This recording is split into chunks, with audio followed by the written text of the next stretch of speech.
A homeless girl sleeps wrapped in cardboard on a sidewalk. When the young billionaire wakes her up, she says, "It's not a bed, but at least it keeps the cold away." And what he sees beside her makes him drop to his knees. Jackson Cole wasn't used to being out so late.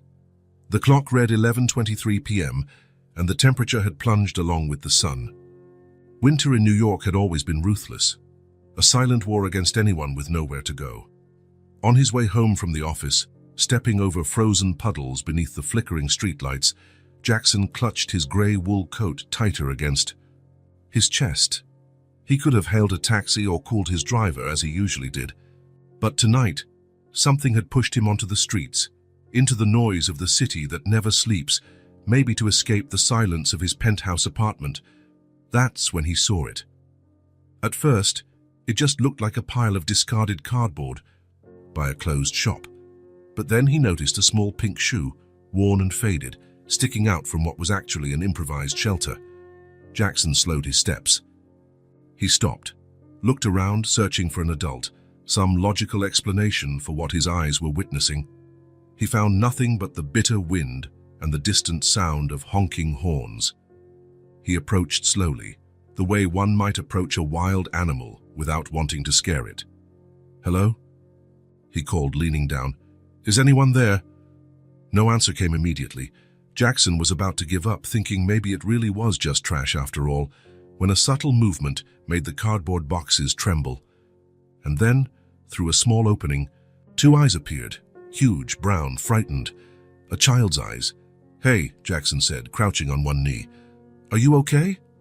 The eyes blinked, and slowly, like a small creature emerging from its burrow, a little girl's face appeared. She couldn't have been more than 4 years old. Dark, messy hair framed a dirty face with delicate features, like a forgotten porcelain doll. Jackson felt something strange in his chest. He wasn't the type to be easily moved.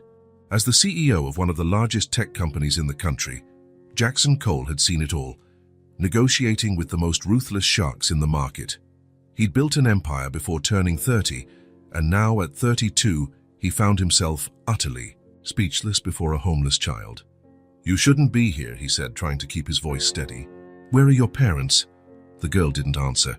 She just kept watching him with those wide eyes, as though deciding whether he was a threat. "It's freezing out here," Jackson went on. "Do you need help? I can call someone." Then, slowly, she emerged a bit more from her hiding place. She was wearing a coat far too thin for the season, and her tiny hands clutched something to her chest, an object Jackson couldn't immediately identify. When she spoke, her voice was almost a whisper, but clear as the ring of a bell. "It's not a bed, but at least it keeps the cold away."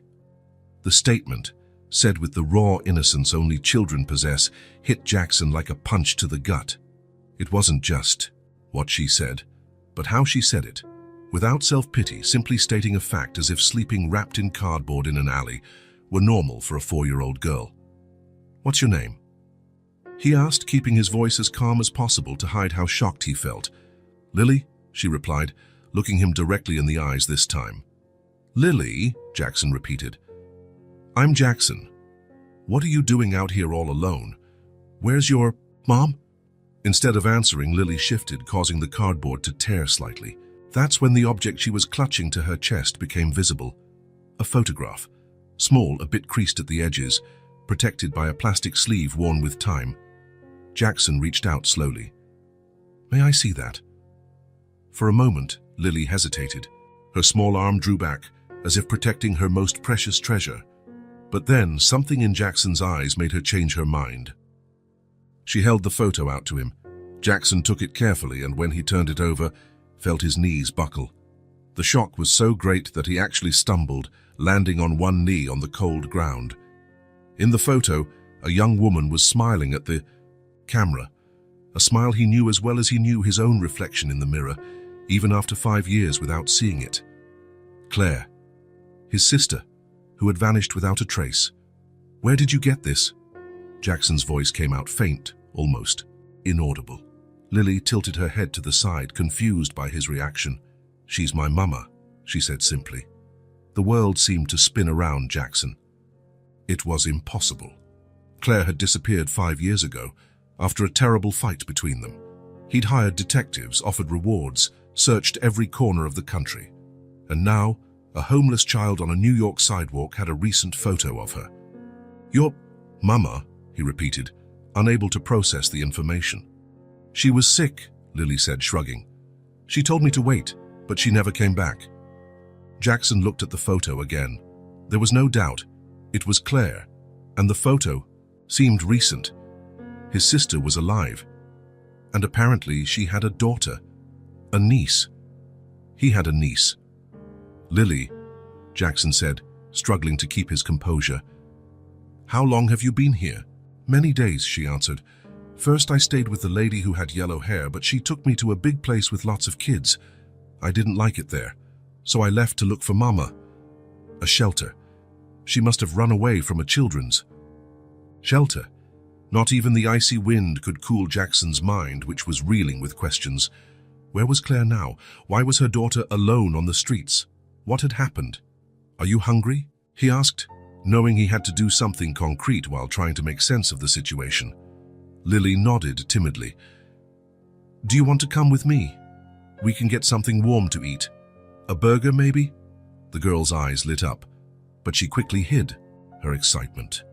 Jackson recognized that look, the same one he saw in the mirror every day, distrust, caution. "You don't have to be afraid," he added. "I just want to help." After a moment of hesitation, Lily reached out her little hand to take back the photo. Jackson returned it, noticing how she immediately pressed it to her chest as if it were a talisman. "Do burgers come with fries?" she asked, her voice a bit stronger now. Jackson couldn't help smiling. "Yes, fries. Lots of fries." Slowly, she emerged completely from her cardboard shelter. She was even smaller than Jackson had imagined, thin, wearing clothes too large for her. But there was something determined in the way she stood, something brave that didn't match someone so tiny. "Do you know my mama?" she asked, surprising Jackson with her insight. He took a deep breath. "Yes, Lily, I do." They walked in silence to a diner still open on the corner. It wasn't a fancy place, just one of those little spots that stay lit all night.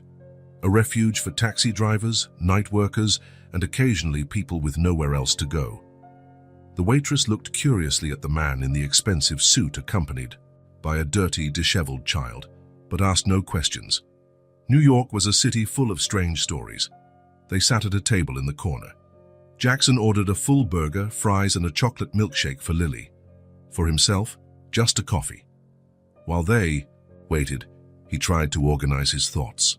Claire missing for 5 years, a niece he never knew existed, and the girl alone on the streets. Nothing made sense. When the food arrived, Lily stared at the plate like it was a treasure, but she didn't dive in as Jackson had expected. Instead, she picked up a fry carefully, almost reverently, and took a small bite.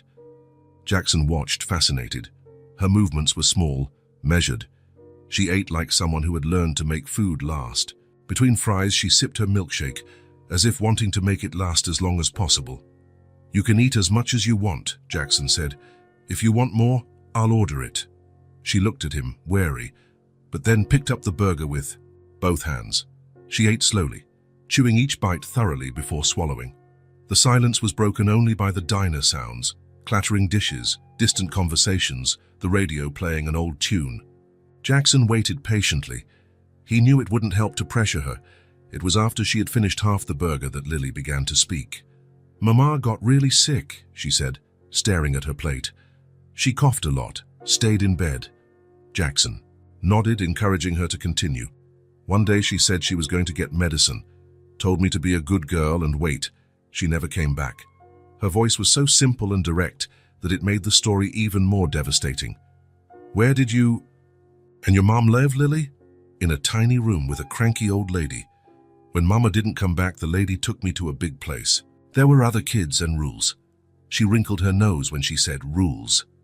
"The shelter," Jackson murmured. "I ran away," she continued, picking up another fry. "I wanted to find Mama. She told me to keep the photo safe. It's important." "And you've kept it very safe," Jackson said, trying to smile. Lily nodded, solemn. "I learned to sleep in small places. Some nice people give food sometimes, mean people yell, but If you stay really quiet, they don't see you. Jackson felt a lump in his throat. A 4-year-old shouldn't know how to hide to survive on air. The streets.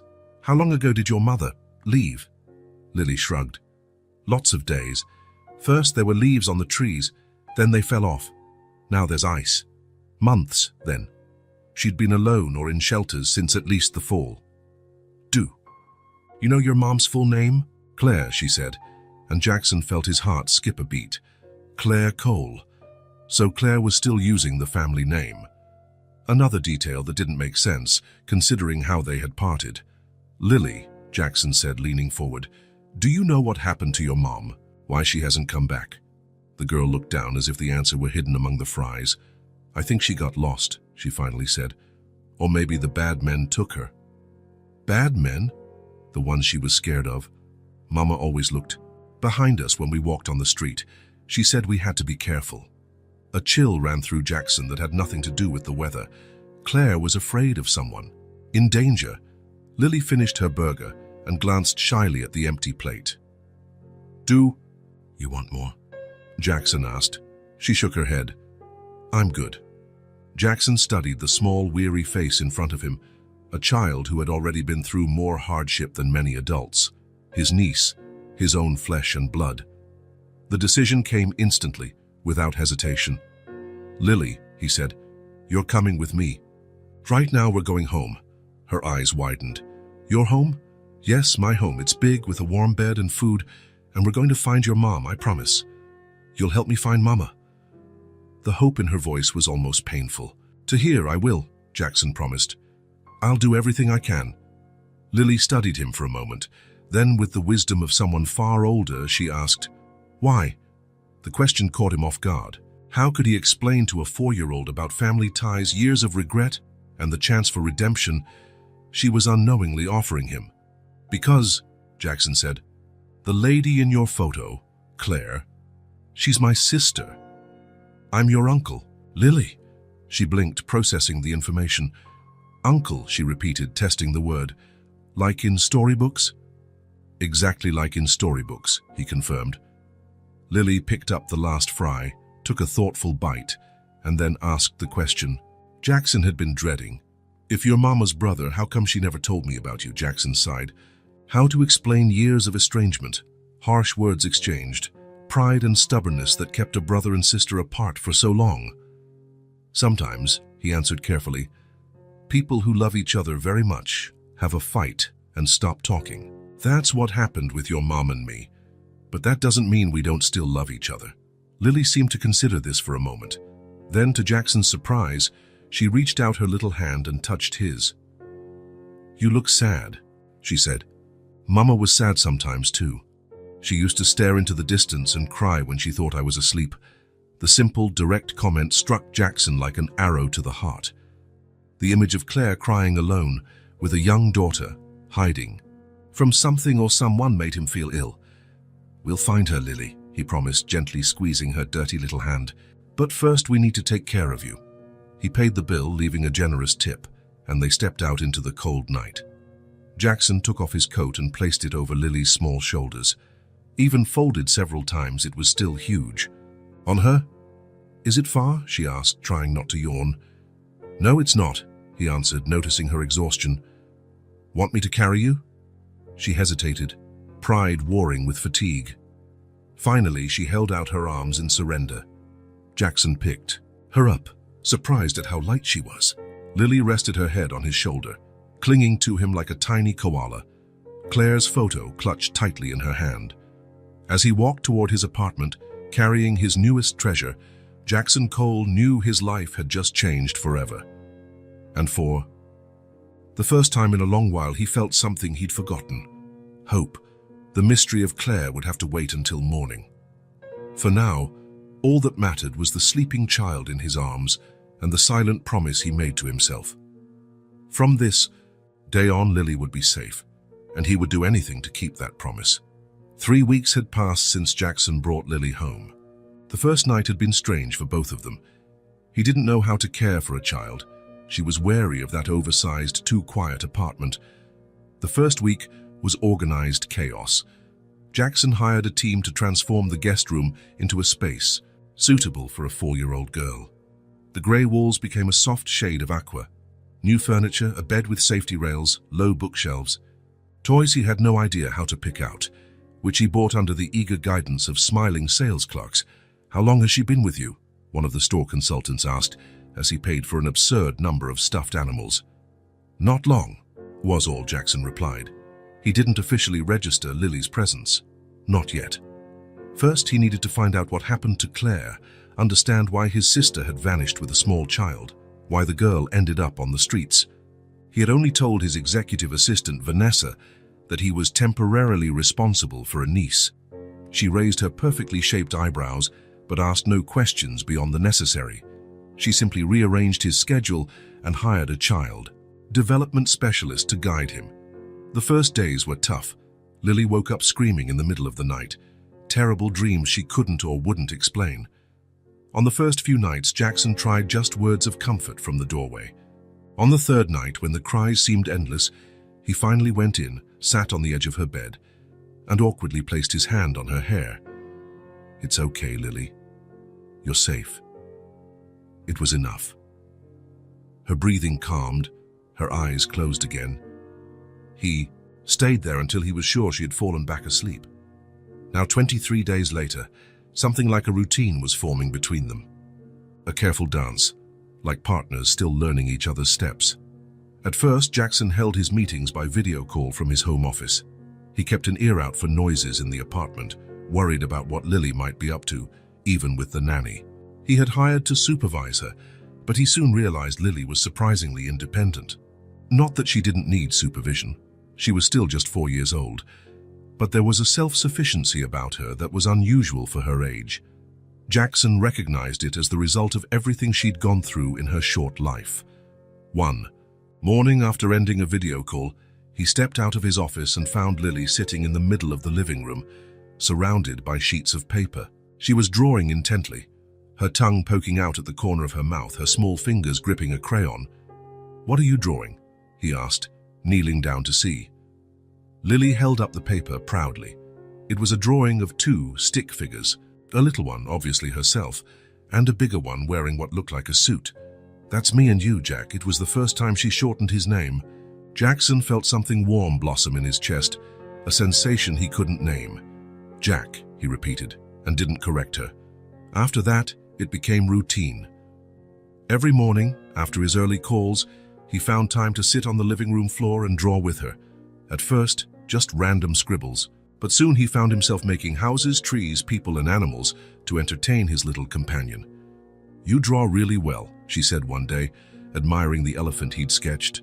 Jackson laughed. "Actually, I was awful in art class. At school."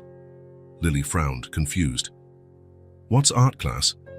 And so, without realizing it, he began telling her about his childhood. Small stories, fragments of memory he didn't even know he still had. The Saturday art classes their parents made him attend, the teacher with a thick mustache who always smelled of paint. How Claire, 3 years younger, created the most beautiful paintings while he struggled to draw straight lines. He never mentioned Claire was Lily's mother. The girl never asked and he didn't bring it up. It was as though they shared an unspoken agreement. Gradually, between drawings and casual conversation, the mornings became something Jackson looked forward to.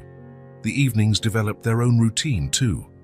Jackson noticed he was getting home earlier now, not out of obligation but because he wanted to. Before, the penthouse was just a place to sleep.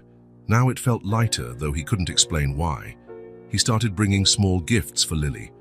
Not expensive things, he soon learned. Extravagance made her uncomfortable. A book with colorful illustrations, a puzzle, a box of better quality crayons than the previous ones. The puzzle became another ritual. After dinner, they spread the pieces on the coffee table and worked on it together. At first, these were simple 20 or 30-piece puzzles, but Jackson noticed Lily quickly figured out the patterns, so he started bringing more complex ones. She proved to be exceptionally good at it. "How do you do it so fast?" he asked one evening, after she found 3 matching pieces in a row. Lily shrugged. "I just look for the colors that match." But it was more than that.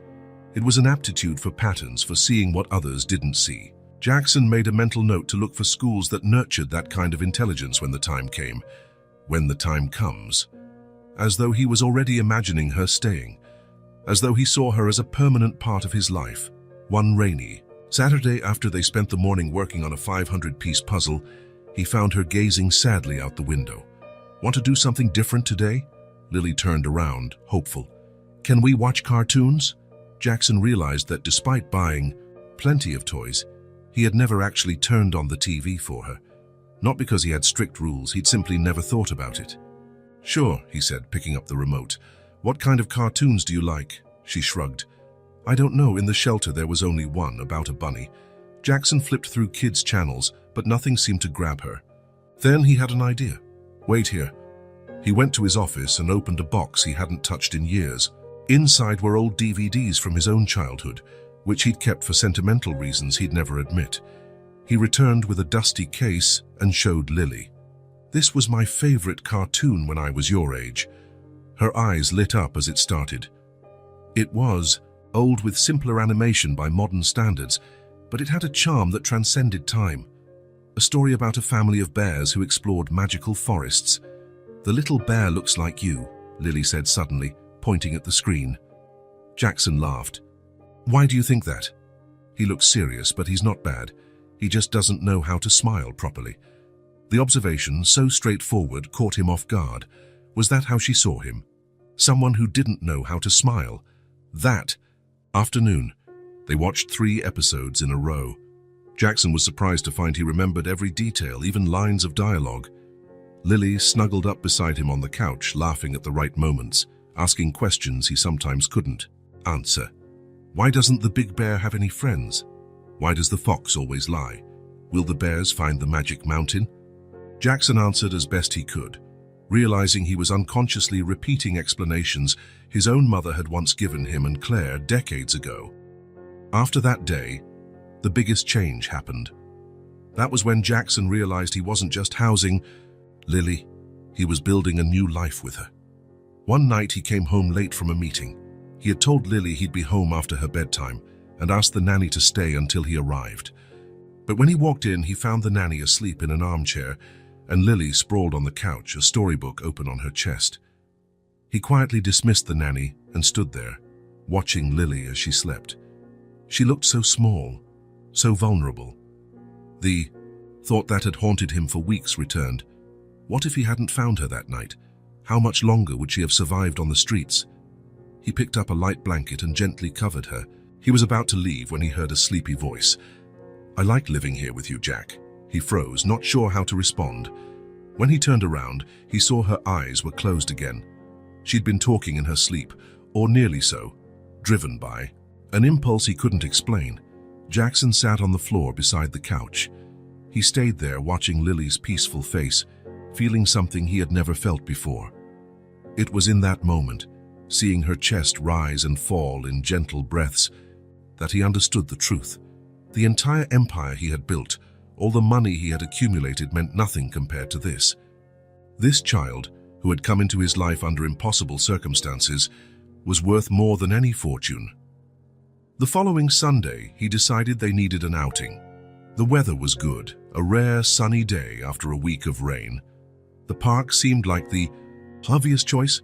"I've never been to a park before," Lily said as he helped tie her shoes.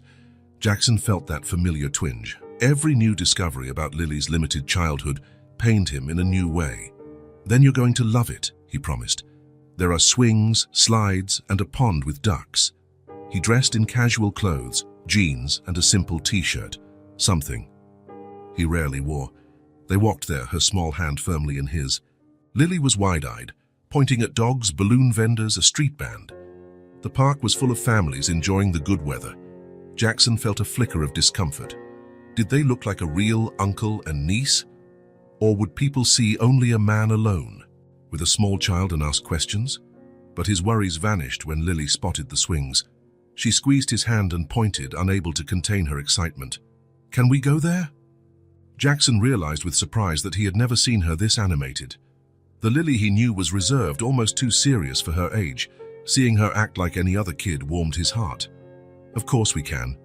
He helped her onto the swing, showing her how to grip the chains. "Now I'm going to push you and you'll fly, okay?" Lily nodded, her eyes gleaming with anticipation. Jackson began pushing her gently, gradually increasing the height. Her laughter, loud, free, unguarded, was like music. Soon he was laughing too, a sound he barely recognized as his own. When was the last time he'd laughed like that? He couldn't remember. He pushed the swing higher and Lily's laughter turned to shrieks of joy. She was completely in the moment, trusting him to keep her safe. After the swing came the slide, the seesaw, the spinning merry-go-round. Jackson, who once found noisy kids and crowded parks annoying, found himself laughing out loud, chasing after her, enjoying every second. It was during one clumsy chase between the play structures that it happened. Lily, looking behind her to see if he was following, didn't notice the small bump in the path. She tripped and fell, scraping her knee on the gravel. Jackson rushed to her, heart pounding. He picked her up from the ground, checking the knee that was already showing a red mark and some scratches. "Lily, are you okay? Does it hurt a lot?" She blinked a few times, looking at the scrape. Her lower lip trembled slightly, but she took a deep breath and steadied herself. "It hurt a little, but you're here, so it's okay." Something cracked inside Jackson, the absolute trust in her eyes, the certainty that because he was there, everything would be fine.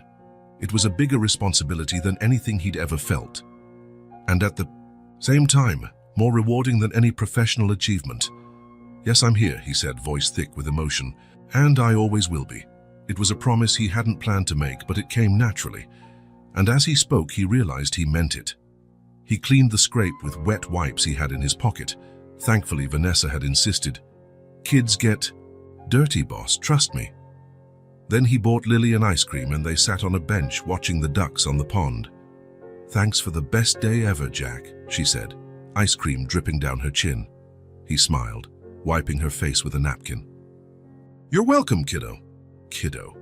The nickname came out spontaneously and it stuck. As they headed home, Lily walked with a slight limp she tried to hide. Jackson made another decision. He needed to find out what happened to Claire. The following Monday, after leaving Lily, at home with the nanny, Jackson called Vanessa into his office. "I need you to hire someone," he said, closing the door, discreetly. "What kind of professional, Mr. Cole?" Jackson hesitated only a moment. "A private investigator, the best you can find." Vanessa showed no surprise. "May I ask what the focus of the investigation will be?" "My sister, Claire Cole, missing for 5 years.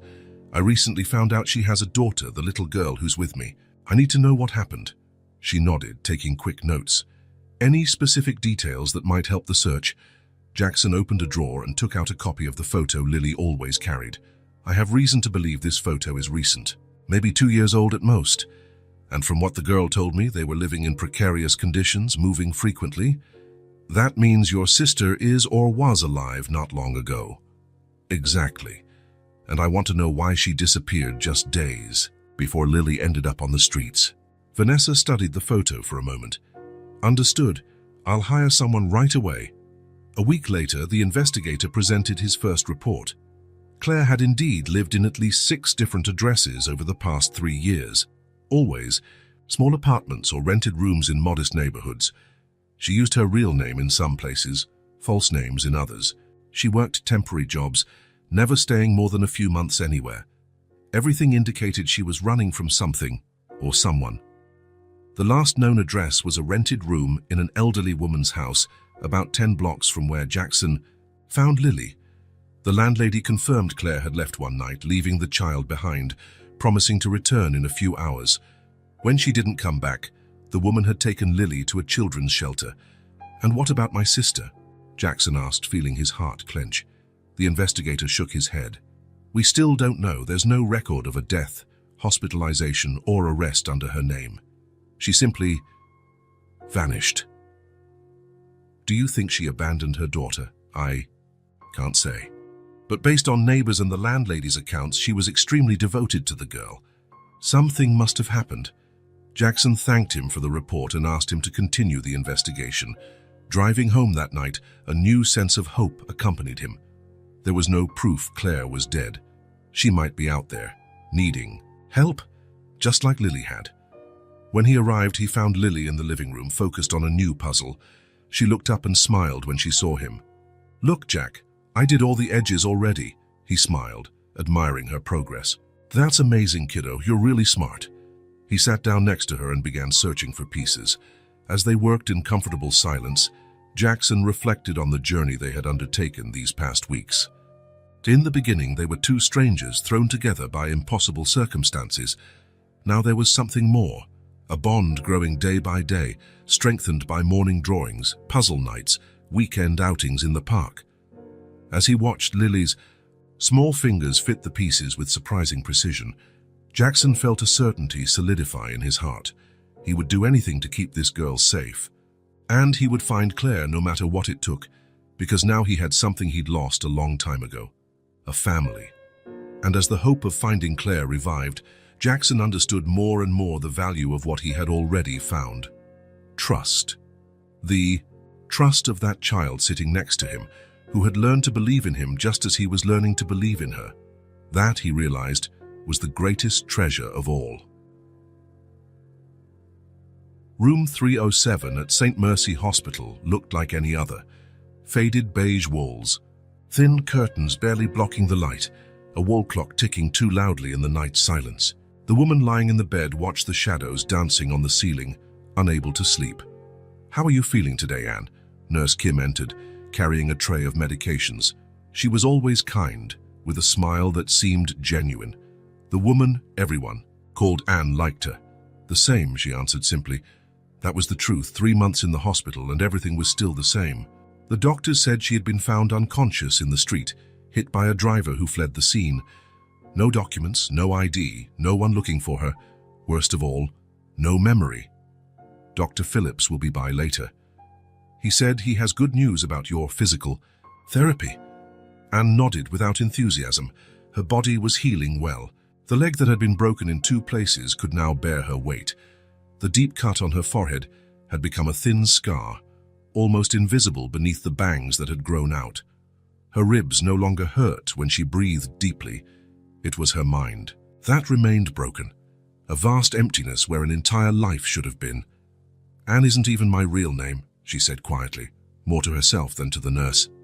Kim paused, looking at her with compassion. "It's just temporary.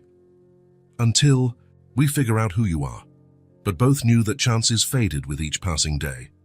No photo on the missing persons posters, no match in the police database, no one searching for a woman of about 30 with brown hair and light eyes.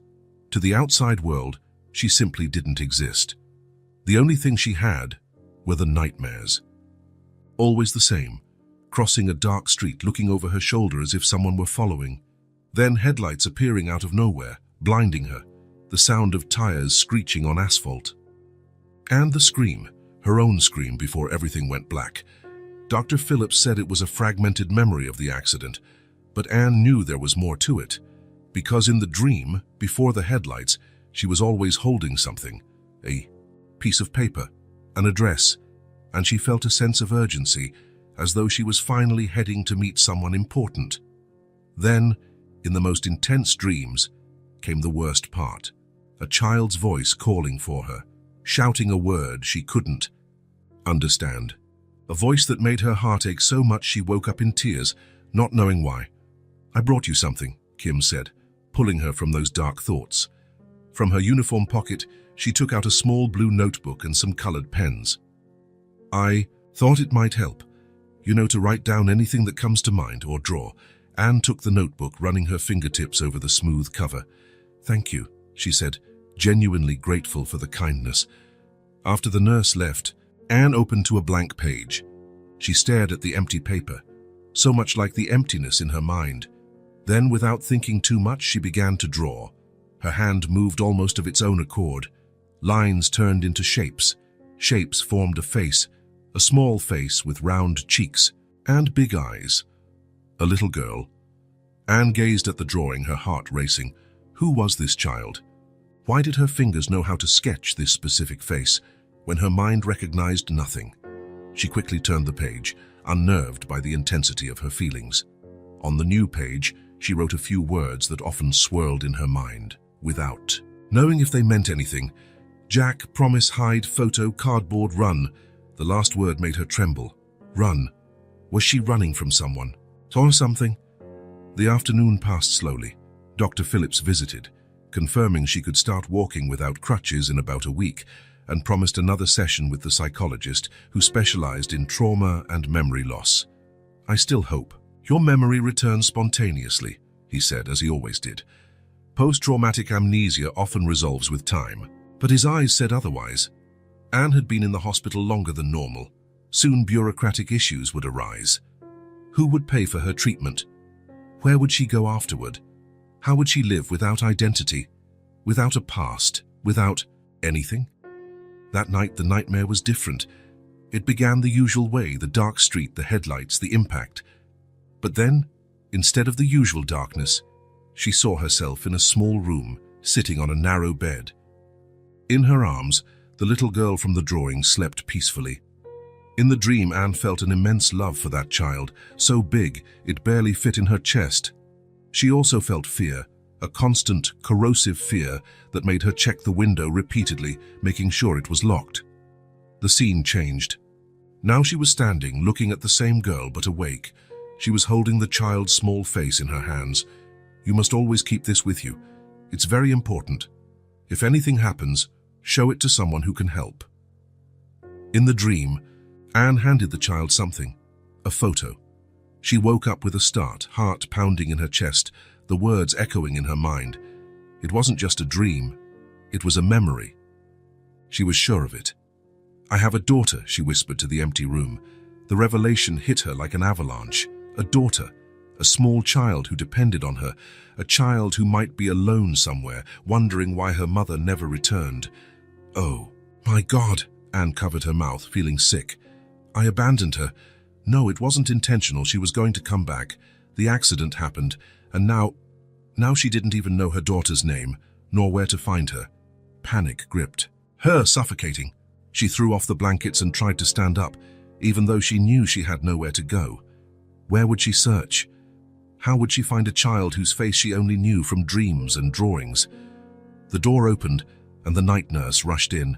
Alerted by changes in the monitors, Anne, are you okay? My daughter, she managed between short, painful breaths. I have a daughter. The nurse helped her lie down again, trying to calm her. I'll call the doctor, all right? Breathe deeply. When she was alone again, Anne grabbed the notebook from the bedside table and turned to the drawing she'd made. She stared at the girl's face as though sheer willpower could make her remember the child's name. Who are you? She whispered to the drawing. Where are you now? As silent tears rolled down her cheeks, another fragment bubbled up through the fog in her mind, an address, incomplete but real. A place she had been heading to that night. Anne picked up a pen and wrote in the corner of the page, 82 Park Avenue. That was all. No apartment number, no other details. But it was a start. That night, as the mild sedative took effect and finally allowed her to sleep, Anne made a silent promise to the nameless girl in her dreams. She would remember. She would find her way back. Somehow she would find her daughter, and maybe in finding her she would also find herself. On the edge of consciousness and dream, another word drifted to her like a distant whisper.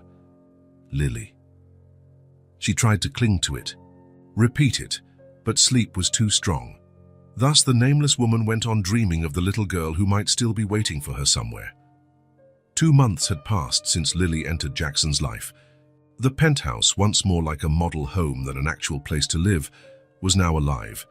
Colorful drawings on the fridge, toys neatly stored in boxes around the living room, a tiny pair of sneakers alongside his expensive Italian shoes at the entrance. Subtle changes that meant everything. Fall had arrived, bringing colder winds and golden leaves Lily loved to collect during their park walks. Jackson had made it a routine on Sundays. They woke up early, had breakfast at a nearby bakery, then spent hours in the park, regardless of the weather. Jack, look at this one, Lily yelled, running toward him with a perfect red leaf. It's the biggest one ever, Jackson smiled, kneeling to examine her treasure. Wow, that's really special. Let's keep it in your book, okay? Lily nodded, placing the leaf carefully into a small bag she carried for her collection. She had changed so much in the past weeks. Her eyes no longer held that constant fear. Her laughter came more easily. And most notably, she slept through the night without nightmares. In the first week, Jackson rushed to her room at least twice every night, awakened by her terrified screams. Now the nights were peaceful. As Mrs. Martinez, the nanny who looked after Lily while he worked, would say, "That girl finally feels safe." Safety. It was something Jackson had never valued before. He'd always lived for risks, for achievements, for the next challenge. Now, creating a secure environment for Lily had become his priority. When they returned home that Sunday afternoon, they found Mrs. Martinez in the kitchen preparing a roast. "Perfect timing," she smiled. "It'll be ready in 10 minutes. "Thank you for doing this on your day off," Jackson said. Das older woman shrugged. "I like cooking for you all. Besides, this little one needs real food, not just the takeout you always order." Jackson couldn't argue. Before Lily, he barely used the kitchen. Now, thanks to Mrs. Martinez, there were home-cooked meals almost every day, and Lily, who used to eat little and slowly as if to make the food last, now had a healthy appetite. After dinner, they headed to the living room. It was time for their favorite nighttime routine, Jackson reading stories while Lily listened, snuggled in his lap. "Which one tonight, kiddo?" Lily pulled a new book from the shelf. Jackson had begun, bringing a different book every couple of days, quickly amassing an impressive children's library. "This one," she said, pointing to the colorful cover of a story about a girl who had a star for a friend. They settled on the large couch. Lily curled up against him like a kitten, her hair smelling of strawberry shampoo. Jackson began reading, changing his voice for each character, just the way she liked. As he read, his mind drifted to how much his life had changed. The long hours at the office, the business dinners that stretched into the wee hours, the sudden trips, those belonged to the past. Now he came home by 6, no exceptions. During meetings, he kept his phone close, in case Mrs. Martinez needed him. Even Vanessa, his assistant, had noted the change. "I've never seen you decline a 9 p.m. video conference before," she said one morning. "That little girl is working miracles." And it was true. Lily had transformed not just his apartment, but his priorities, his values, his own identity. The investigator kept looking for Claire, but leads were few. Jackson was beginning to accept he might never find out what really happened to his sister. Yet he was determined to honor her memory by caring for Lily as if she were his own daughter. And so the star shone brighter than ever, lighting the way home. Jackson read the final line, closing the book. Lily stayed quiet, thoughtful. "Do you think stars can help us find people?" she asked suddenly. The question made Jackson's heart tighten. "Which people, kiddo?" "Like Mama." Jackson placed the book aside and adjusted Lily in his lap to look into her eyes. "We're doing everything we can to find her. Remember I told you about that special man who's looking for her?" Lily nodded. "But what if he doesn't find her?" It was the first time in weeks she'd directly brought up her mother. Jackson chose his words carefully. "Then, we'll keep being a family, you and me, and we'll keep loving your mom even if we don't know where she is." Lily mulled this over, her small fingers fiddling with the button on his shirt. Then all of a sudden she leaned forward, wrapping her arms around his neck in a tight hug. "I love you, Jack," she whispered, her words muffled against his shoulder. It was the first time she'd said it. Jackson felt his eyes sting. "I love you too, kiddo," he replied, his voice husky. "So much." They stayed like that for a long moment, wrapped in the comfortable silence of the night. When Lily finally pulled away, there was a new serenity in her eyes, as though she'd made an important decision. "Mama told me something," she said softly, as if sharing a secret. "She said that if something happened, I should hold on, tight to the photo, because the man in it had kind eyes." Jackson froze, the man in the photo, himself standing next to Claire at the last Christmas they'd spent together before their big fight. "She said that about me?" he managed to ask, barely able to form words. Lily nodded solemnly.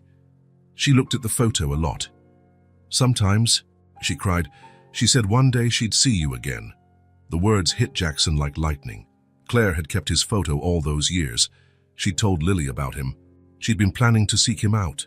In that instant, the invisible bridges connecting past and present, loss and reunion, despair and hope, seemed to materialize before his eyes. Claire had sent Lily to him. Not intentionally, perhaps, but the universe had completed the plan she hadn't been able to finish. "Thank you for telling me," Jackson said, kissing the top of Lily's head. "That's the most important gift you could give me."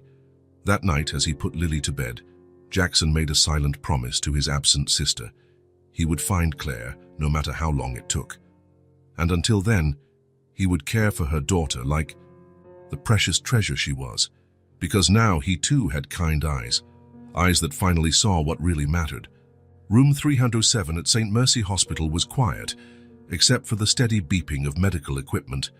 Anne, still called that by everyone, sat on the bed, scribbling in her blue notebook. In recent weeks, it had become her anchor, the one place where she could try to organize the confused fragments surfacing in her mind. The pages were full of drawings, the girl's face now more detailed. A house she didn't recognize but could sketch with precision, and more recently a man. Tall, broad-shouldered, intense eyes. Always the same man. Dr. Winters, her psychologist, took particular interest in these drawings. "Do you have any idea who he might be?" she asked during that morning's session. Anne shook her head. "I feel like I should know, but..." She hesitated. "Sometimes I wake up with a name on the tip of my tongue. Jack. That's it." "Jack," the doctor repeated, making notes. "And how do you feel when you think of that name?" It was hard to explain. A whirlwind of conflicting emotions. "Fear," she said finally. "Not of him. More like fear of facing him, like I did something terrible." She paused, frowning. "But I also feel longing, a deep, painful longing." The night before, she'd had a clearer dream. She was in a bright living room decorated for Christmas. The man from her drawings was there, younger, laughing. She called him brother. They toasted, took photos. Then the scene changed. Yelling accusations, harsh words. She stormed out, vowing never to return. "I think he's my brother," she told the psychologist. "And we had a big fight." Dr. Winters nodded, encouraging. "That's a big breakthrough, Anne. Your memory is coming back bit by bit." But it wasn't enough. She still didn't know her real name. She didn't know where to find her daughter, because now she was absolutely sure the girl in her drawings was her child. And if the man truly was her brother, why did she feel both afraid of him and desperate to see him? "There is something called emotional blocking," the doctor explained. "Sometimes when a memory is too painful, our brain blocks it out, even if we begin to recover other memories." Anne thought of the feelings that hounded her. Constant vigilance, looking over her shoulder, fear of being found. She had been running from someone. Perhaps that was why, even before the accident, she'd been hiding some memories from herself. That afternoon, after physical therapy, Anne sat by her window, watching people come and go on the street below. Her body was almost fully recovered. Soon she would be discharged. And then? Where would a woman with no name, no documents, no past go? More importantly, how would she find her daughter? She closed her eyes, trying to force the memory. She had to remember, she had to... That's when the word popped up, clear as day, Cole. Her eyes flew open, her heart racing. Cole. A last name? Her last name? Or maybe his, her brother's. She grabbed the notebook and wrote, Jack Cole. She stared at the name, feeling a strange familiarity. Yes, that was it. Jack Cole was her brother, and her own name must also be Cole. Claire, she whispered into the empty room. Claire Cole. The name fit perfectly, like a puzzle piece snapping into place in her fragmented mind. Claire. She was Claire. She turned on the small TV in the room, flipping through channels frantically. She was looking for any news about a missing woman named Claire Cole, or about a businessman named Jackson Cole, because somehow she knew Jack was short for Jackson. She found nothing. She shut the TV off, frustrated but also oddly relieved. If there was no news, maybe no one was looking for her. Maybe that was safer. That night, after the nurses made their rounds, Claire, no longer Anne in her own mind, opened the last page of her notebook and began to write a letter. Jack, I don't know if you'll ever read this, I'm not even sure I'll ever find you again. But writing helps organize the thoughts that are finally coming back. I remember our last meeting, the terrible things we said to each other. You were right about a lot of them. I was ruining my life. I got mixed up with dangerous people. I was lost. What you didn't know, what I didn't tell you, was that I was already pregnant that night, and it was for her, for Lily, that I finally found the strength to change. But the past doesn't let go of us easily, does it? The people I knew, the debts I racked up, the mistakes I made, they all chased me. For years I lived on the run with my daughter, changing cities, changing names, always looking over my shoulder. I thought many times about coming to you. I even drove near your building once, but I couldn't bring myself to go up. How could I ask for forgiveness after so long? How could I show up with a niece you never knew existed? Now, after the accident, I don't even know where Lily is. I feel like I've failed as a mother, as a sister, as a person, I'm so scared, Jack. If you're reading this, if you've somehow found me, please help me find my daughter, your sister, even if you don't see me that way anymore. Claire. She folded the paper and tucked it under her pillow. There was no way to send it, of course, but writing it made her feel closer to her brother and in some way closer to herself. Across town, Jackson Cole parked in front of a small, simple building. It was the 5th homeless shelter he'd visited that week. Mr. Cole, I'm Martha Gomez, director of the Hope Center. A middle-aged woman greeted him at the entrance, extending her hand. Jackson noticed calluses on her fingers, hands that were used to hard work. Thank you for seeing me, he said. As I mentioned on the phone, I'm looking for any information about my sister, Claire. Martha led him down a narrow corridor to a small office. We don't have many formal records, she explained, but I was intrigued when you mentioned her name. We did have a Claire here for a few weeks. About 6 months ago, she had a little daughter. Jackson's heart pounded. That would be her. Claire Cole, right? Martha nodded. She didn't use a last name here, but yes, the description you gave matches. Brown hair, light eyes, around 30, and the daughter, Lily, I believe, was 4. The shelter's plain walls seemed to spin around Jackson. It was real. Claire had been alive just a few miles away, only months earlier. Do you know where she went after this? Martha shook her head. Unfortunately, no. One day they just didn't come back. It happens a lot around here. People come and go. She paused, recalling something. Wait, Claire left a few things behind. Nothing valuable, but we kept them for a few months in case she returned. Martha stood and walked to a storage cabinet in the corner of the office. After some rummaging, she pulled out a small cardboard box. Here, it's not much, but maybe it'll help. Jackson opened the box carefully. Inside were some personal items. A scarf, a small pocket mirror, some photographs, including a copy of the one Lily carried, a well-worn address book, and underneath it all an envelope. May I? Jackson asked, indicating the envelope. Of course. They're her belongings, but if you really are her brother... Jackson opened the envelope. Inside was a letter that had never been sent. His name was written at the top, in handwriting he'd recognize anywhere. Jack, I've tried writing this letter so many times I've lost count. The words never seem right. How do I explain 5 years of silence? How do I ask forgiveness for the things I said, for disappearing like that? I have no excuses. You were right about many things that night. I was destroying my life. But what you didn't know, what I barely knew myself at the time, was that I was pregnant. Lily was born. 8 months after our fight. She's perfect, Jack. Smart, strong, kind. She's the best thing I've ever done. Because of her, I managed to quit drugs and leave the people who pulled me down. But the problems I created before she was born didn't go away. The debts, the dangerous people I got involved with, they followed us. That's why we moved from city to city. Why I used fake names. I'm tired of running, Jack, of looking over my shoulder, of denying Lily a stable home. I've been thinking of you a lot lately. Lily has your look, you know, that stubborn determination. I show her the photo we took our last Christmas together. I tell her stories about Uncle Jack, the smartest and bravest man I know. Tomorrow I'm going to do what I should have done years ago. I'm going to look for you. I have your address. I'm terrified, to be honest. Afraid you hate me, afraid you'll see only my mistakes, that you won't give me a chance to show I've changed, but I have to try. For Lily. For me. For us. If there's still room in your heart for your problematic sister, please open the door when I knock. With love and hope, Claire. The date at the top of the letter was 2 days before Jackson found Lily on the street. He closed his eyes, tears sliding down his face. Claire had been on her way to see him. After 5 years, she was finally coming back, and something happened on the way. Mr. Cole, are you all right?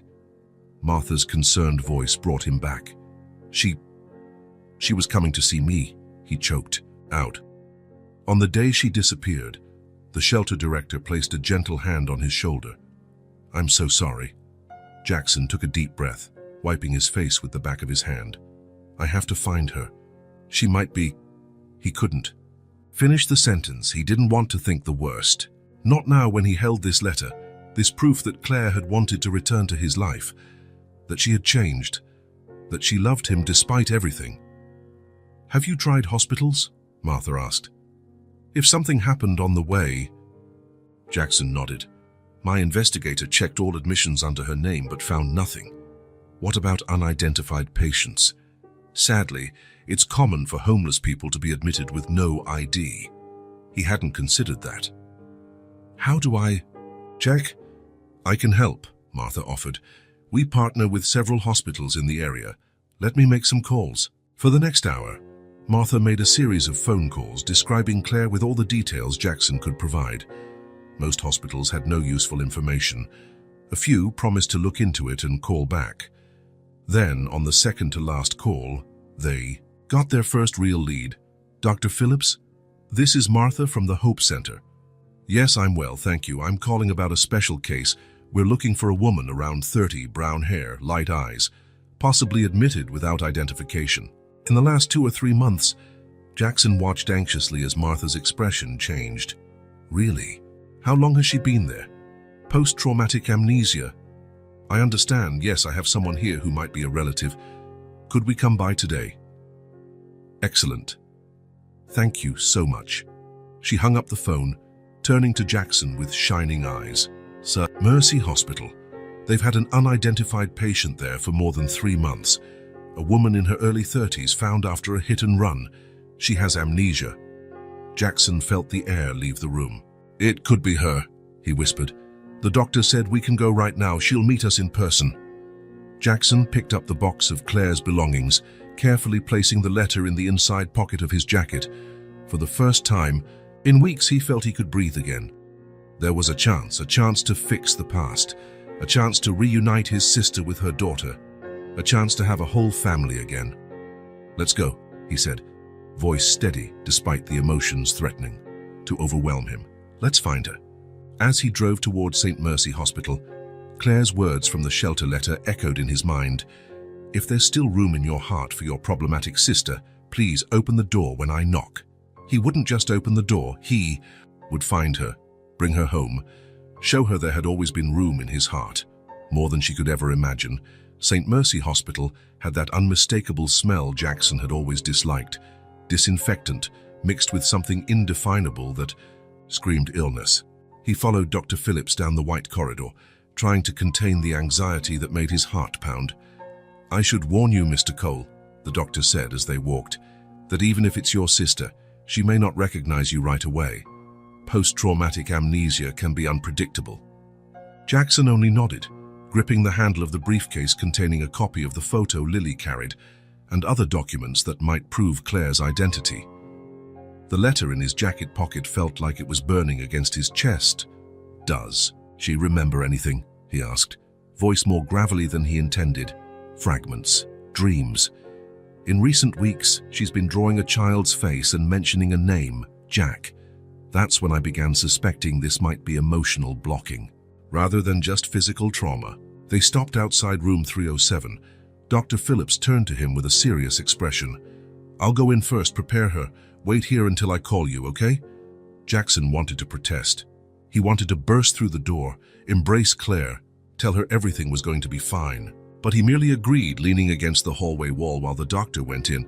5 minutes that felt like an eternity. Finally, the door opened again. "You can come in now, Mr. Cole." Heart in his throat, Jackson stepped forward.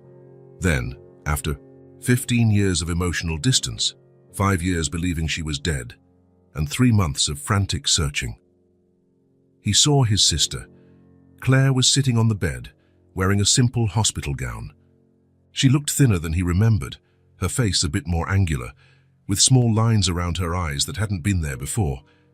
Her brown hair was shorter, brushing her shoulders, but those eyes, Cole eyes, that same blue-gray as his, were unmistakable. She stared at him, confused. There was no immediate recognition in her gaze, just curiosity and maybe a hint of fear. "Claire," was all he could say, his voice barely working. Something happened then, subtle but noticeable. A tremor seemed to run through her body. Her eyes widened slightly and her breathing quickened. "You know me," she said. It wasn't a question. Jackson took another step, still keeping a cautious distance so as not to scare her. "Yes, I'm Jackson. Jack, your brother." Claire brought her hand to her mouth, her eyes suddenly filling with tears she didn't understand. Her body recognized something her mind hadn't yet grasped. She was standing before someone important, someone who was part of her. "I can't remember," she said, tears now streaming down her cheeks. "Why am I crying? Why does it hurt so much to see you?" Jackson felt his own eyes burning. He moved closer, still tentative. "May I?" he asked, indicating the edge of the bed. She nodded, wiping away tears with the backs of her hands. "Dr. Phillips says you might be my brother, that you have proof." "I do," he replied, opening the briefcase and pulling out the photo Lily carried. The same picture found among Claire's belongings at the shelter, the two of them at Christmas just before the family broke apart. Claire took the photo gently, as if it was something precious and fragile. Her fingers brushed over his face, then her own in the picture almost reverently. "That's me," she murmured, not as a question but a statement. Her mind recognized the moment, those people. "And you?" "Yes. Christmas 2019 at our parents' house in Connecticut." She kept staring at it, absorbing every detail. "We look, happy." "We were," Jackson confirmed. "Not always, of course. We fought like cats and dogs when we were kids." A sad smile appeared on his lips. "You were too stubborn for your own good." Claire lifted her gaze from the photo to meet his eyes. "I still am," she said, and for a moment she sounded almost like the Claire he knew. "I guess that's why I survived." The air between them was charged with emotion, unasked questions, untold stories, years of distance. Jackson wanted to hug her, tell her how much he'd missed her, how sorry he was for everything, but he had to take it slow. This Claire was, in some ways, a stranger with his sister's face. "I have something else to show you," he said gently. "Something that might help your memory." Jackson pulled out his phone, opening a recent photo of Lily, smiling as she attempted to solve a puzzle that was too advanced for her age. Claire's reaction was immediate. She gasped, raising her hands to her mouth again, eyes locked on the Chiu screen. "That girl," she whispered. "She's the one in my dreams." Thirsty. In the days that followed, Jackson rearranged his entire life to spend as much time as possible at the hospital. He arrived early in the morning, before breakfast, and only went home at night after Lily was already asleep under Mrs. Martinez's care. Claire didn't have a miraculous recovery of her memory. There was no sudden eureka moment. Instead, there were small steps forward, moments of clarity in the haze. Jackson brought photos, told her childhood stories, talked about their parents, who had passed away in a plane crash 5 years earlier, shortly after the siblings' fight. Sometimes Claire just listened unmoved. Other times her eyes sparkled with recognition. "There was a treehouse," she said one day, out of nowhere. "You fell and broke your arm." Jackson smiled, surprised and moved. "Yeah, I was 10. You were 7. I tried climbing from the outside instead of using the ladder to show off." "Typical," she muttered. For the first time, a small smile tugged at her lips. One particularly good morning, nearly 2 weeks after their reunion, Jackson arrived at the hospital with news. "The doctor said you can have another visitor today," he announced, trying to contain his excitement. Someone very special wants to see you. Claire, who now spent most of her time in a chair by the window rather than in bed, looked at him curiously. Who? It's a surprise, Jackson said, smiling. I just need to know if you're ready. If it's too much, we can wait. She thought for a moment, then nodded. I'm ready. An hour later, after a careful talk with Dr. Phillips, Jackson returned to the room holding Lily's hand. The little girl was nervous, biting her lower lip, a gesture so much like Claire's that it pained him. Jackson knelt before her in the hallway, adjusting the bow in her hair. Remember what we talked about? Mommy's not feeling well and can't remember everything right now, so we have to help her gently, okay? Lily nodded solemnly. I can't jump on her or talk too loud. Exactly, kiddo. Ready to go in? When they entered the room, Claire was standing by the window. She turned at the sound of the door and froze at the sight of the child holding Jackson's hand. It was an electric moment. The air seemed to hum with a near-tangible energy. Lily stared at her mother, eyes wide, mouth slightly open. Claire stared back, a raw, primal emotion taking over her face. Lily, Claire whispered, the name coming out like a prayer. In that instant, Jackson knew it didn't matter how much of her conscious memory Claire had lost. Her heart, her body, her soul knew her daughter. Lily looked at Jackson as if asking for permission. When he gave a slight nod, she let go of his hand and walked carefully toward Claire. She stopped a few steps away, suddenly shy. Hi, Mommy. Claire knelt, bringing herself to her daughter's level. Her hands trembled as she held them out, not daring to touch yet. Lily, she repeated, and this time there was more recognition in her voice. My Lily. It was the girl who closed the final gap, flinging herself into her mother's arms with a small sob. Claire hugged her tightly, burying her face in her daughter's hair, her entire body shaking with emotions that went beyond memory or reason. Jackson watched from a distance, tears running freely down his face. It was a beginning, a fragile, uncertain beginning, but real. In the following weeks brought more progress. With Lily visiting regularly, Claire's memories seemed to come back faster. The child acted like a bridge to the past, each gesture or word triggering new recollections. A month after their first meeting, Claire was discharged from the hospital. Jackson had prepared the guest bedroom in his apartment, the one not used by Lily, for her. Just until you feel comfortable having your own space, he explained, helping her settle in. No pressure, Claire nodded, grateful. There were still gaps in her memory. Entire periods of her life remained dark. But every day brought more clarity, more connection with who she had been. The first few days in the apartment were an adjustment for all of them. Lily swung between moments of pure joy at having her mother back and periods of confusion, when Claire didn't recall something that seemed obvious to her. I don't like green apples, only red ones, she said one morning when Claire cut the wrong fruit for her snack. Claire looked devastated not to know something so basic about her own child. Later, Jackson found her crying on the balcony. I'm a stranger to her, Claire murmured when he sat beside her.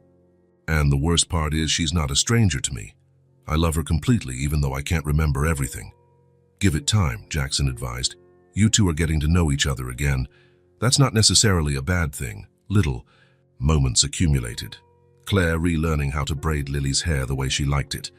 Lily patiently showing her mother her favorite books, toys, clothes.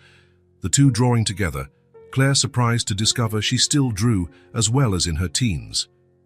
Then, on an ordinary evening 2 months after Claire's return, she walked into Jackson's office after Lily had gone to bed. Can we talk, she asked, her voice serious. Jackson gestured for her to sit. Of course, did something happen? Claire sat, her hands restless in her lap. I remember everything now. Or almost everything. He straightened, suddenly alert. Everything. The fight, why I left, the years away. Lily. She hesitated, eyes downcast.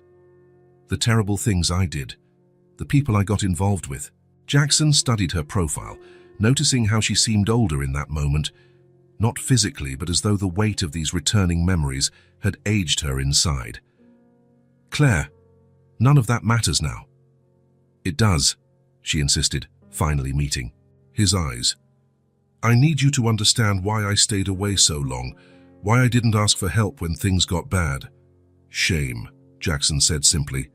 "You were ashamed." Claire blinked, surprised. "How do you know?" "Your letter. The one you never sent. I found it at the shelter." She closed her eyes for a moment, absorbing this. "What else do you know?"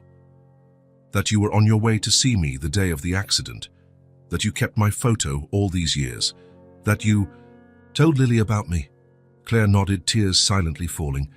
"I'm sorry, Jack, for everything, for the lost years, for not being strong enough to ask for help sooner."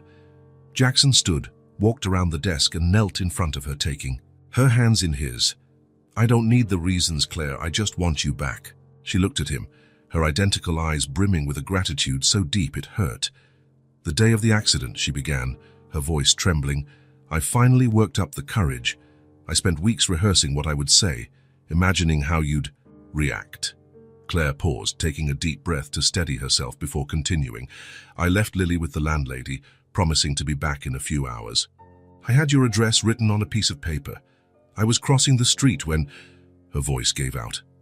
"When what?" Jackson prodded gently. "I saw a car I recognized, someone I owed money to, a dangerous person. I thought they'd found me, that they were following me." She closed her eyes, reliving it. "I panicked, started running. I didn't see the other car coming." Claire opened her eyes again, now flooded with tears. "I remember the headlights coming straight at me. I remember screaming for help, and then nothing." She took a shaky breath. "The worst part is it was probably a coincidence. The car I thought was following me. Maybe it wasn't. Even the same person. My fear blinded me." Jackson felt something inside him shatter. Knowing Claire had been so close, just blocks from his building, moments away from knocking on his door, when the accident happened. Knowing the reunion, that could have occurred months earlier, was only seconds away. "Jack?" Claire asked, worried by his silence. He hadn't realized he was crying until he felt her hand on his face, wiping away a tear. "We were so close," he murmured. "So close to finding each other that day." "I know." The pain of that realization tore him apart. So many months lost, so much suffering that could have been avoided, for Claire, for Lily, for him. But then behind the pain came another emotion. Gratitude. Because despite everything, Claire had never given up. She kept his photo, told Lily about him, finally worked up the nerve to seek him out. And now he had the chance not to give up on her either. Jackson stood and pulled Claire into a tight hug, something they hadn't shared since they were teenagers. She returned it with equal intensity, her slender body trembling in his arms. "We're together now," he said into her hair. "That's all that matters." When they pulled apart, Claire wore a shaky smile. "You really are the man with kind eyes from the photo." Jackson laughed, wiping his own tears. "That's a story you'll have to tell me someday." "I'll tell you all of them," Claire promised. "We have time now." And it was true. After 15 years of separation, 5 years believing the other was lost forever, they finally had time. Time to heal, to rebuild, to be the family they were always meant to be. That night, for the first time since the accident, Claire slept, without nightmares. And Jackson, in his own room, felt a peace he hadn't known since childhood. The road ahead would still be long. Claire would need continued treatment to re-establish her legal identity, to decide what she wanted to do with her life. But none of that felt scary anymore because they weren't alone. And that, more than anything, made all the difference. Spring arrived in the city, bringing not just flowers and longer days, but also a new life for the penthouse that had once seemed merely a stopover for Jackson. 3 months had passed since Claire's discharge, and the transformation was visible in every corner. The kitchen, once immaculate and rarely used, now showed traces of flour on the counter and colorful drawings stuck to the fridge with fruit-shaped magnets. The living room, once as minimalist as a catalog page, now had children's books piled beside the couch and a box of toys strategically placed. The pristine white walls displayed bright new artwork, some purchased, some created by Lily herself, proudly signed in her clumsy handwriting. Every morning, Jackson found himself admiring these changes as he drank his coffee. The oppressive silence he'd never noticed before was replaced by all kinds of sounds. The shuffle of little slippers in the hallway, laughter coming from the next room, water running when Claire took a shower, humming some old tune, cutlery, clinking against plates during shared meals. Sounds of life. On this particularly sunny Saturday morning, he watched Claire and Lily in the kitchen, making breakfast. His sister wore a simple apron, her hair tied up in a casual bun. Lily stood on a stool beside her, tongue poking from the corner of her mouth as she focused all her 4-year-old determination on cracking an egg without spilling it everywhere. "Slowly, honey," Claire instructed patiently. "Tap it lightly. Then use your thumbs to pull the shell apart." Jackson smiled, leaning against the doorway. These little domestic scenes, so common for many families, were treasures for them. Each shared moment seemed to compensate a bit for the lost years. "Jack," Lily exclaimed, finally noticing him. "We're making pancakes, with strawberries and honey and bananas. Sounds delicious," he replied, stepping in to see their progress. "Can I help?" "You can cut the fruit," Claire suggested, handing him a small cutting board and a knife. "And make the coffee." Lily wanted to do something special because it's pancake day. Claire didn't need to explain. Sunday pancakes had become a sacred tradition in recent weeks. It started accidentally when Claire found an old recipe their mother used to make. Now it was a cherished ritual. Lily helped mix the batter, Claire manned the stove, and Jackson set the table and cut fruit. A simple routine that somehow healed old wounds. They moved around the kitchen naturally, a quiet ballet of people who had learned to share space. Claire now knew where every utensil was. Jackson knew exactly how she liked her coffee, strong with a touch of cinnamon. Lily knew her place was between the two adults, literally and figuratively. "Time to flip," Claire announced, and Lily leaned in, fascinated by her mother's expert pancake flip. "I want to try," she begged, reaching for the spatula. Claire hesitated, looking at Jackson, who merely shrugged, amused. "What's a kitchen without a bit of mess, right?" Claire laughed and guided Lily's hand on the spatula. "Okay, we'll try a little one." The first attempt was a disaster. The pancake stuck to the spatula and ended up half in the pan, half on the stove. But Lily's giggle was so contagious that soon they were all laughing. By the time they sat down to eat, Jackson realized how much these lazy weekend mornings meant to them all. Weekdays were more rushed.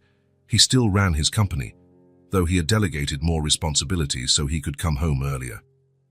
Claire had started working part-time at a local preschool, where her knack for working with children and her artistic skills were quickly appreciated. And Lily, now enrolled in a nearby pre-K, was thriving in her new, stable environment. But weekends were theirs alone. Time to reclaim what was lost, to build new memories. "What are we doing today?" Lily asked, a maple syrup mustache adorning her upper lip. Claire and Jackson exchanged a knowing look. "We think it's time you learn to ride a bike," Claire answered, smiling. "Without training wheels." Lily's eyes went wide, a mix of excitement and fear. "But I'll fall down." "Probably," Jackson agreed in his usual pragmatic tone, "but we'll be there to pick you up." He leaned over to wipe the syrup off her face with a napkin. "You're brave, Lily. Remember how you used to be afraid to sleep alone? Now you even ask us to turn off the lights." "That was when I was little," she declared, with all the seriousness of a child whose fears were just weeks behind her. Claire laughed, sharing a fond look with Jackson. "Of course, you're so grown up now." "I won't let you get hurt," Jackson added, seeing the lingering concern in his niece's eyes. "I promise I'll hold on until you get the hang of it." After breakfast, they changed into comfortable clothes. The bicycle, one Jackson had bought weeks earlier, waiting for the right moment, was brought out of storage. It was pink with purple accents, exactly as Lily had drawn in one of her pictures. At the park, Jackson adjusted the helmet on Lily's head while Claire got her phone camera ready. It was a perfect day for firsts. Clear sky, gentle breeze, families, everywhere enjoying the good weather. "Ready?" Jackson asked, holding the bike by the seat and handlebars. Lily nodded, determined despite the obvious fear. She placed her feet on the pedals, her small hands gripping the handlebars tightly. "Remember what we talked about," Jackson instructed calmly. "Look ahead, not down. Keep pedaling steadily. If you start leaning, turn the handlebar slightly, in that direction." Claire watched from a short distance, snapping pictures Her heart overflowed with a joy she could barely contain. Seeing Jackson and Lily together, so patient and caring, was a gift she never imagined she'd have. The difference from those dark days, of constantly running, of fear, debts, and dangerous people, felt almost surreal. The first tries went as expected. Lily could barely move a few yards before wobbling dangerously. Jackson jogged alongside, holding her steady, encouraging her to keep going. "You're doing great," he said. "Don't stop pedaling." After half an hour of attempts, one minor fall caused more fright than harm. Lily sat on the grass, her lower lip trembling. "It's too hard," she complained, eyes shiny with unshed tears. "I'll never get it." Jackson knelt in front of her, pushing a stray hair back under her helmet. "You know why it's hard." She shook her head. "Because it's worth it," he explained simply. "The best things in life are usually hard at first, but when you finally do it, it's the best feeling in the world." He glanced briefly at Claire, who had come over and was now watching with a gentle smile. "Like finding people we love after thinking we'd lost them forever." His words seemed to resonate with Lily and Claire alike. Claire knelt beside them, placing a hand on her brother's shoulder. "He's right, honey," she added. "You're stronger than you think. Look at everything you've already overcome." Lily looked from one to the other, absorbing their encouragement. Determination replaced the defeat on her face. "Can I try again?" Jackson felt immense pride at her question. "Of course you can, kiddo. As many times as you want." This time something clicked. Maybe it was confidence or her body finally finding its natural balance, but Lily managed to pedal a longer distance. Jackson ran alongside, still holding the bike, sensing she needed less support with each yard. Then, without warning, he let go. It was almost instinctual. He realized she was steady, momentum keeping her upright, and his fingers just slipped off the seat. For a few magical seconds, Lily was riding on her own, completely unaware Jackson wasn't. Holding on, when she finally noticed, the shock almost caused her to fall, but she managed to maintain her balance for a few more yards before stopping. "Jack! Mommy! I did it!" she shouted, her face lit by a smile brighter than the sun. The celebration was immediate. Claire ran over, hugging her and covering her face in kisses. Jackson arrived seconds later, lifting her into the air in a hug that made her squeal with delight. "I knew you could," he said, pride evident in his voice. "You're amazing, kiddo." The rest of the afternoon passed in a series of increasingly confident rides. Lily fell a few more times, but she got up immediately, determined to master her new skill. By the time they headed home, tired and happy, she was chattering non-stop about how she'd soon be able to ride her bike to school. "Let's take it slow," Claire laughed, sharing a knowing look with Jackson. "One step at a time, okay?" "Or one pedal at a time," Jackson added, ruffling Lily's hair. After a simple dinner, the three of them settled in the living room. It was time for another weekend ritual, sifting through old photos and memorabilia Jackson had stored in his closet. "For years, what are we looking at today?" Lily asked, nestling between them on the plush rug. Jackson pulled out a box they hadn't opened yet. "I think these are albums from when we were kids," he said, opening it, "from our parents' house in Connecticut." The first time they'd opened one of these boxes, weeks ago, had been tense. Claire was still recovering, her memories returning in fragments. There was a fear the photos might trigger painful memories or, worse, no memories at all. But instead, they'd become a powerful tool in her healing, each image helping fill the blanks, reconnect Claire with her past. She picked up one of the albums, opening it carefully. Her memory was nearly complete now, but there were still moments that felt like they belonged to another person, another life. "Look at this," she said, turning the album so he could see a photo of two smiling teenagers sitting on a pier, their feet dangling over the water. "Lake Windermere, summer 2005. You must have been, what, 13? Jackson nodded, taking a closer look. "And you were 10. That was when you fell in trying to catch a frog, remember?" Claire laughed, the sound light and genuine. "And you jumped in to save me, even though I could swim perfectly fine." "Big brother instinct," Jackson said with a shrug, smiling. "I couldn't turn it off." "Still can't," Claire observed softly. "Only now you're saving both of us." The comment hung in the air, laden with unspoken gratitude. Jackson cleared his throat, turning the album page to hide the emotion, threatening to overwhelm him. Lily watched, fascinated, as they flipped through the album, pointing out photos and telling stories. Jackson and Claire at school dances, family Christmases, beach vacations. A normal life that now felt so far away. Suddenly, Lily pointed at a picture. Two young children seated in front of a huge Christmas tree, wearing matching pajamas. "Is that you, Jack? And is that Mommy?" she asked, curiosity sparkling in her eyes. Claire and Jackson exchanged a meaningful look. It was a moment they'd been postponing, mostly because Lily seemed so content as things were. But they knew they'd have to clarify their family ties eventually.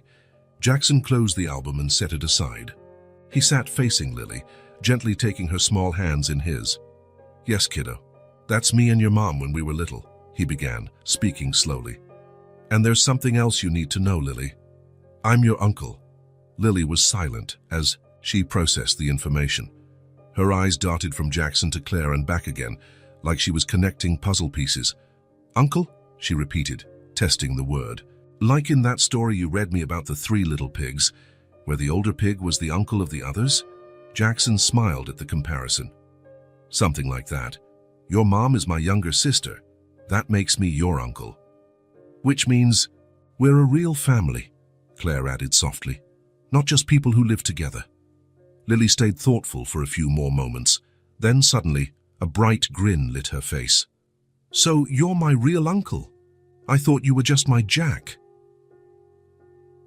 The simplicity of her response made the adults laugh, releasing the tension they'd built anticipating this conversation. "I'm your real uncle," Jackson confirmed. "But I'm still your Jack too. I can be both, right?" Lily answered with a tight hug, her small arms hardly reaching around his shoulders. "I like having an uncle," she declared, still hugging him. "Now I have a big family for real." Claire watched the scene, too moved to speak. For years she had dragged Lily from place to place, always running, always afraid. Lily had never known stability, safety, or the feeling of belonging to something bigger than just mother and daughter against the world. Now for the first time, Claire felt Lily had roots. And Jackson, who had lived only for work for so long, now had a new role, one that clearly made him happier than any professional success ever could. Spring gave way to summer, and summer gave way to autumn. The seasons passed with a natural ease that once seemed impossible for a family built on so much suffering and separation. Their days took on a comfortable rhythm. Lily, now 5, attended pre-K full-time. At first, the separation was hard. She clung to the adults at the classroom door, afraid they wouldn't come back. But with patience and consistency, her confidence grew. Within a few weeks, she was running inside, barely pausing to say goodbye. "See you later," she'd shout, her dinosaur print backpack bouncing as she dashed off to meet her friends. Claire, now officially Claire Cole again after a long process of retrieving her documents, had been promoted to project coordinator at the preschool where she worked. Her community reading project, which combined books and art, was a huge success, drawing attention from other schools in the area. "It's like I've discovered something that was always inside me," she told Jackson one night, after Lily had gone to bed. "Something that survived everything." Jackson understood exactly what she meant. He himself had rediscovered parts of himself he thought he'd lost. The ability to laugh openly, patience, joy in small things. He still ran his company, of course, but with a new perspective. Late-night meetings were replaced by family dinners. Business trips, when unavoidable, were shorter. And for the first time in his adult life, he took a real vacation.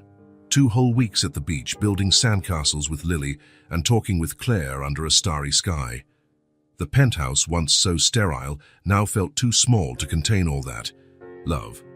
Jackson had purchased a house on the outskirts of the city, spacious, with a yard for Lily to run around in, and for Claire to plant flowers. They planned to move in the following month. "Do you think she'll adjust well?" Claire asked Jackson, worried about how Lily would feel leaving the only stable home she'd known. "She'll love it," Jackson replied confidently. "Remember how excited she was about her new bedroom and the swing set in the yard? Plus," he added, "the 3 of us will still be together. That's what matters to her. On a quiet Sunday afternoon, the three of them were in the garden of the new house, taking advantage of the good weather before the official move. Claire sat in a comfortable chair, reading a book out loud, poetry, her most recent discovery. Jackson watered the new plants they'd bought the day before. Lily chased butterflies among the flower beds, her laughter echoing in the open space. "Look, Jack," she shouted, pointing at the sky. "A rainbow!" Jackson and Claire looked up. Indeed, a faint rainbow arched across the blue sky, left by a light rain earlier in the day. "It's a sign of good luck," Jackson said, setting down the watering can. "They say if you find the end of the rainbow, there's a pot of gold waiting."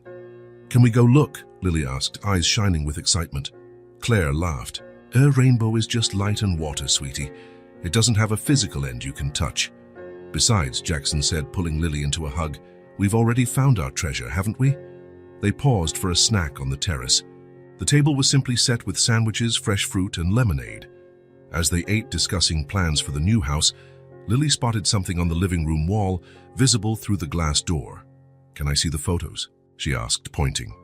Claire nodded, and they all went inside. On the main wall in the living room hung two framed pictures side by side. The first, still protected by its worn plastic, was the photo of Jackson and Claire at their last Christmas, together. The same one Lily had carried around when she was on the streets, her only link to a family she barely knew. Next to it was a recent photo, the three of them in the park, smiling at the camera, sunlight bathing them in a golden glow. Lily in the center, Claire on the left, Jackson on the right, all connected, all belonging. Lily stared at the two photos for a long moment, her expression suddenly serious. Then, pointing at them, she said, "The first one is us when we were lost. The second one is us when we were found." The simple but profound observation took Claire and Jackson by surprise. They glanced at each other over Lily's head, tears shining in their eyes, a knowing smile on their lips. Because she was right, of course. Their story hadn't had an immediate happy ending. There had been pain, separation, years lost they could never get back. But they got something better than an easy happily ever after. They got a whole new beginning. A second chance built on patience, forgiveness, and love. Jackson knelt down to Lily's level.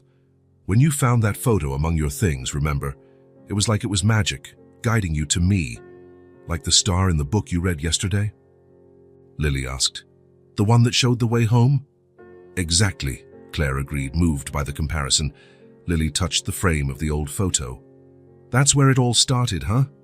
Jackson smiled, gently brushing his hand over her small face. "That's where it all came back."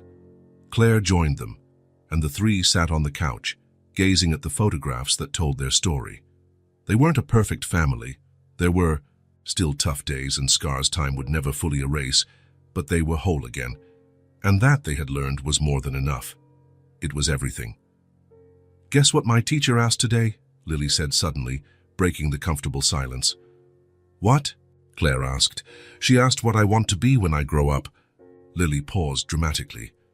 "And I said I want to be happy, like now." Jackson felt his heart swell in his chest. He looked at his sister, his niece, this improbable family they had built from the wreckage of so many tragedies and separations. The road had been long and painful. There were moments when it seemed impossible for them to reach this point, but they had, and most important, they now knew the way back home. End with hope, truth, and love. If this story touched your heart, subscribe to the channel and turn on notifications so you don't miss the next ones. Leave a like because it helps this story get recommended to more people. See you in the next story.